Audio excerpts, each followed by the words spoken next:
We're the Developmental Care Group on SCBU. There's 5 members involved. We started our group about 5 years ago.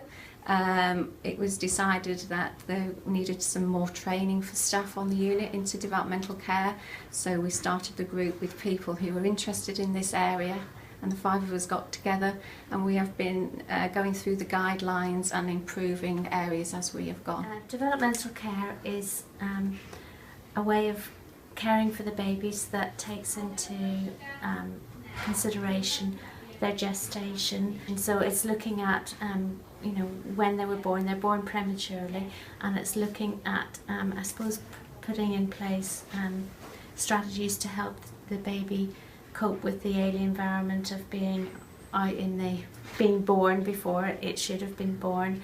What we do is you can see we've got canopies here to protect the babies from light. We keep the rooms dimmed.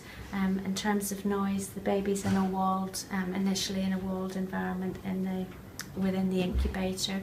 We try and keep the noise levels on the unit down, so we're not talking at loud voices.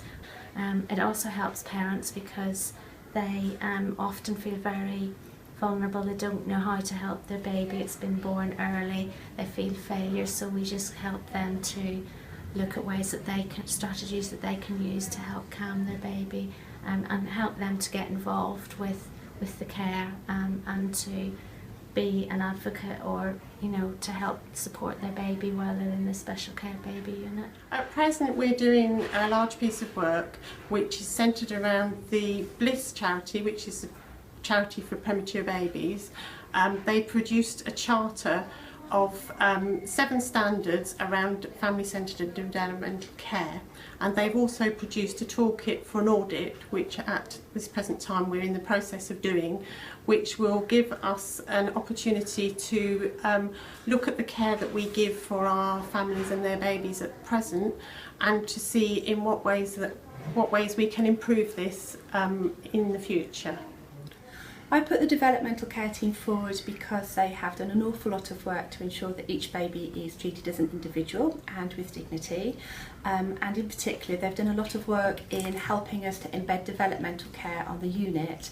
And developmental care is a series of interventions that help to ensure that babies are more able to cope with the stresses of the special care experience. They've done a lot of teaching, and in particular they're working really hard to ensure that we are awarded the Bliss Baby Charter, which will give us the edge over a lot of other units because it's something that's not really that usual, and I just wanted their work to be recognised and celebrated.